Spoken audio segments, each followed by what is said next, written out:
वाल्मीकि रामायण के अनुसार रावण का अंत करने के बाद श्री राम माता सीता और लक्ष्मण के साथ अयोध्या लौट जाते हैं।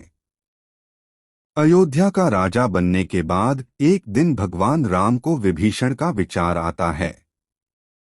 रावण की मृत्यु के बाद विभीषण ही लंका पर राज करते हैं और विभीषण श्री राम के परम भक्तों में से एक थे, इसलिए श्री राम विभीषण से मिलने के लिए लंका जाने पर विचार करते हैं।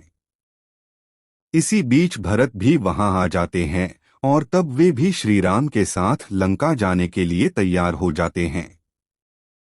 तब दोनों भाई लक्ष्मण को अयोध्या की कमान सौंपकर पुष्पक विमान पर सवार होकर लंका के लिए निकल पड़ते हैं। जब श्री राम और भरत विभीषण से मिलने लंका के लिए रवाना होते हैं तो रास्ते में उन्हें किष्किंधा नगरी नजर आती है। दोनों थोड़ी देर वहां ठहरते हैं, सुग्रीव और अन्य वानरों से मिलते हैं।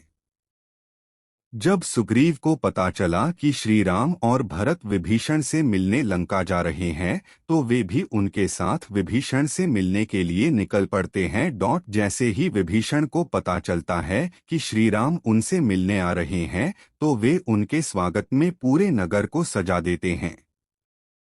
विभीषण श्री राम, भरत और सुग्रीव के स्वागत के लिए खुद आगे आते हैं और वे श्री राम, भरत और सुग्रीव से मिलकर बहुत प्रसन्न होते हैं। ये आज तक कई लोगों को नहीं पता है कि जिस राम सेतु को खुद भगवान राम ने ही बनवाया था वे खुद ही उसे क्यों बाद में तोड़ देते हैं।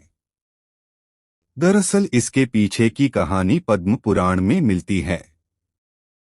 जब श्री राम विभीषण से मिलने लंका पहुंचते हैं तो वे विभीषण को धर्म का ज्ञान देते हैं और कहते हैं कि तुम हमेशा धर्म पूर्वक इस नगर पर राज्य करना।